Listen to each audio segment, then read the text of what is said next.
He hasn't said anything to me about it, so I talked to him after the game. Again, we'll see where he's at on Wednesday and Thursday. How did Orlando come out of the game? He was struggling at the end, so again, we'll let some time pass. The bonus day this week should help us with a couple guys. He was fighting through it. He's a guy that he wants to play. He's been trying to play. Try to protect him from himself as best we can. You could see there at the end of the game, he was really struggling with it. So I appreciate his effort, and we'll just see where he's at as the week goes. Was that a tough decision? Were there conversations with him at that point? Like, man, I don't know. It's a tough point in the game. It's a tough point in the game, to start making all those changes, and so you just count on him to keep fighting through it. How's Logan coming through the weekend? We'll see. We'll see. Really sore, and we'll just see where he's at this week. When you went back and watched the game, what part of the defensive performance bothered you most? We've got to tackle better. There's no question. We got to be on the same page with all the details. I think it's as simple as that. Find ways to create turnovers, get stops. Guys are accountable for it. Guys feel, like they got punched in the gut. We all feel that way. I said, all three phases, there's things that we can do better to help us win a game. It's not just on one unit. And when a season's gone the way this is, everybody's got to take accountability for that. And I feel that from this team. It's a team that's hurt. I mean, it's quite frankly, we all expected to win yesterday, expected to win a lot more this season. It hasn't gone our way. We got to take accountability for it, pick ourselves up, and go find a way to have a better performance this weekend. How do you explain a team not being on the same page with Yeah. all the details in Week 13? I wish I could explain it. It's something we work through. I do feel good about the preparation, but that hasn't shown up on game day as much as it needs to. And we'll keep working through it. We got guys that care. That's obviously an important part of it.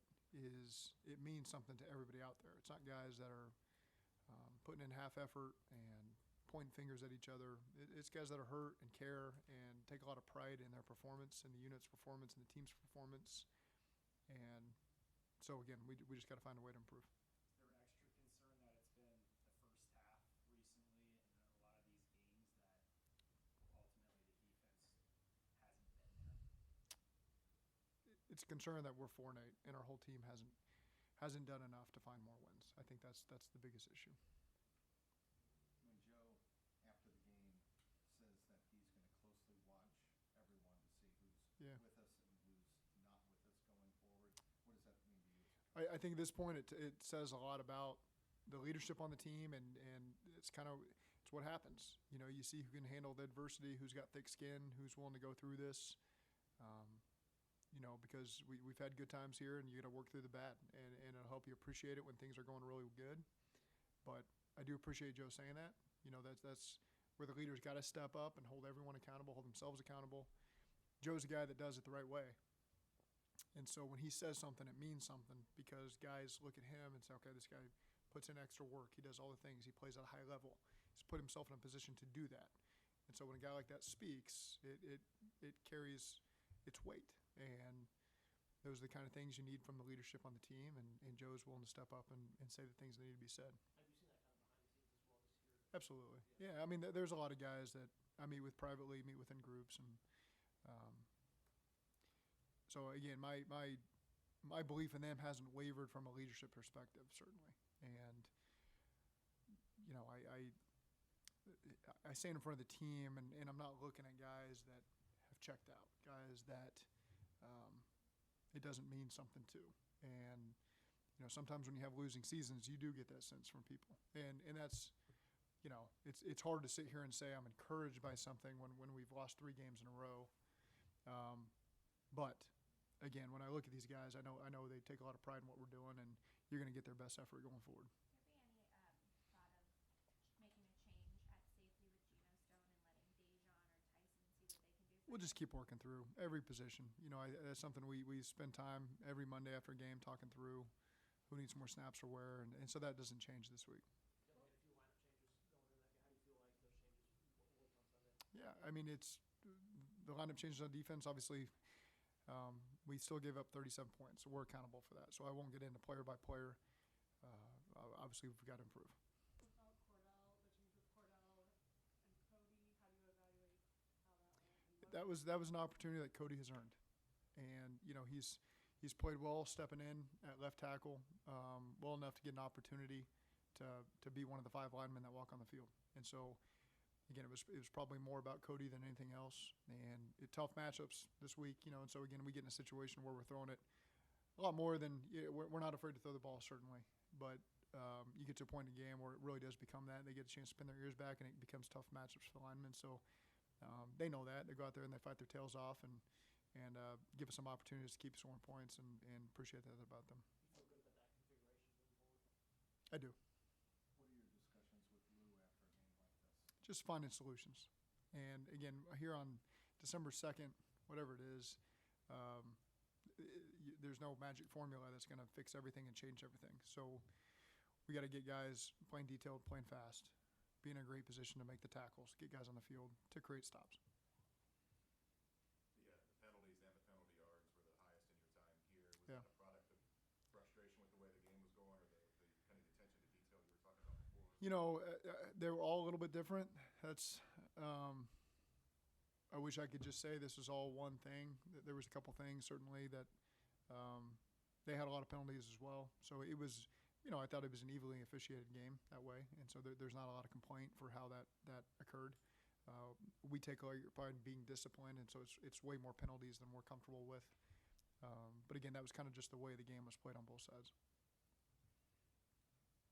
What was your thought on Akeem's hit early in that game, and what kind of message it sent? Bang bang play. You watch the tape; it's a tick early, and so that's he had a good view of it. He called it. It's just one of those plays that you can go either way. I guess what I'm really asking is, can a hit like that, deliver a positive message of aggression for the defense? There's no question. Guys feed off of that. Cam had a great one and a cover zero look, on a quick out concept where he hit the receiver. So there was certainly a tone on plays. It's just got to be more consistent, and it's got to carry over for the length of the game, the length of a half. It can't just be some one-offs, and our guys are accountable for that. What's the biggest thing you're going to gauge over the next 5 weeks? Well, keeping everybody in this thing, and making sure everybody's continuing to do the right things. And I haven't gotten any notion that that's not the case. I think that's Joe's message is when you're here and you're forced to focus on just one game at a time here and can't look too far down the road, you get a chance to observe people and how they handle adversity. And so, again, when you're in the position we're in, it says a lot about people, about how they handle it. And it's a great opportunity for us to be able to observe everybody and make sure everyone's built for this and can handle the adversity. And oftentimes, you all watched me sit up here for 6 years and fight through a lot of adversity.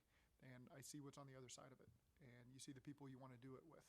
And so right now, this serves as an opportunity to evaluate the people you want to continue to do it with. And that's the opportunity that's in front of us. And we also get to go and try to win games too, and kind of get the stink off of us of losing 3 in a row and not having won a game for a month. We feel that, and it builds over time. And one win can rectify a lot of that. It doesn't cover up issues, but it does get that feeling back in you, and it starts to create some momentum. And we got to do everything in our can these next 7 days to find a way to put our best effort, our best performance this season in all 3 phases on Monday Night Football in Dallas, Texas, and find a way to get a win and continue to build off that.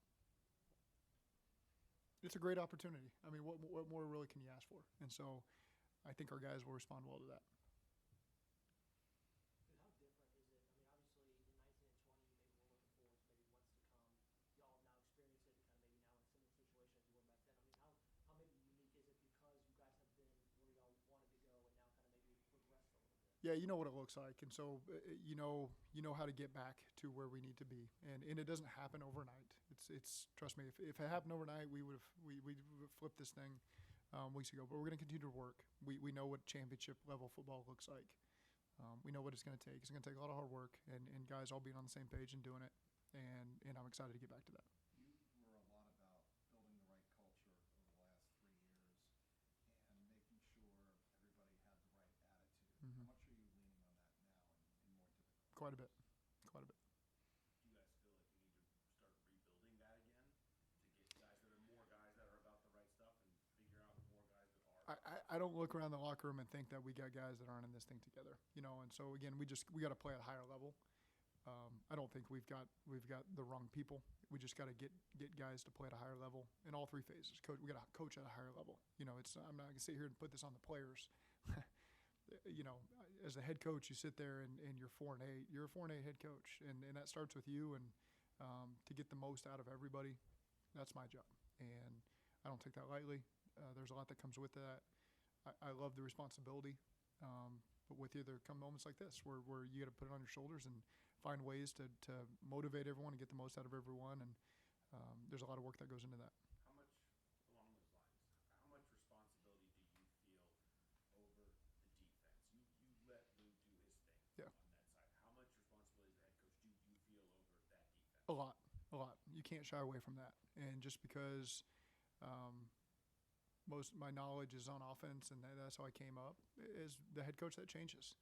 And you answer to everything. And so, again, there's obviously there's challenges when you're calling plays and you're on the offensive side of the ball, but there's no excuse for it. You got 24 hours in a day, and you got to make the most of it. And I do everything I can to spend time with Lou and have knowledge of what's happening and what the issues are over there, and doing everything I can to help them. Has your process changed in that regard over the course of this season, spending more time over there or anything like that? I certainly think when things are going really well on the other side of the ball, it's easy to say, well, okay, I'm just going to continue to spend most of my time on offense. And so I think that's a natural thing. You know, anytime there's any phase that's facing a challenge, you tend to lean towards that direction. That's no different when we were really struggling on offense once upon a time, and you're trying to spin everything, trying to find a way to get a first down and get points on the board. And so again, sometimes I've had experience doing it in all areas, and you know, continue to do that. Andre had a touchdown yesterday.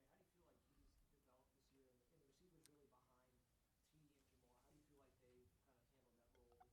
I think Dre is making the most of his opportunities. It's circumstantial sometimes that it's just not coming his way because we've got two of the best receivers in the NFL. And so you're spending a lot of time and effort making sure that they get the ball, and you're trying to put them in a position. Mike Gesicki is a tremendous matchup for us as well at the tight end position. So we've got an abundance of talent over there. And so you focus a lot of your energy on making sure they're 1, 2, 3 in the progression. And so, again, Dre's ready. When the ball comes his way, he's ready to make the most. Like at the end of the game, he gets that opportunity, he makes the most of it. A ton of confidence in Dre. Love his work ethic, love his passion, love how much it means to him. He wants to do it exactly how we want it done. He can play all three positions, which is critical. So you're not worried about, you know, if you got an issue at another receiver spot, Dre can go in there and fill that role and be a primary target, be a secondary target, be a guy who catches the ball in scramble drill against the Giants for a big play. And when his number's called, he has stepped up in some big moments. I mean, the throw down the middle at the end of the half against Carolina, the scramble against the Giants, the touchdown the other day, the touchdown in Kansas City. So again, it's those guys just being patient and works hard, and so you know you can count on him when his number's called. He steps up and makes that play. I know you might not be ready to talk big picture yet, but when you look at the defensive last year, you guys were across the board pretty sure that if you guys fixed the communication on the back end, it would elevate the play across the board on defense. Is it communication still? What would you say is kind of the crux of your defensive issues this year? The simplest thing to say is it just hasn't been good enough, you know, and that's, you can look at tackling, you can look at technique on a play, communication on a play. I think it's a little bit of everything, and it's not that we're not capable of playing better. It's not because guys don't care and guys are practicing hard and meeting and doing all the things. And so, again, it just hasn't been up to our standard, and we got to find a way to get it up there. Thanks. Okay, thank you.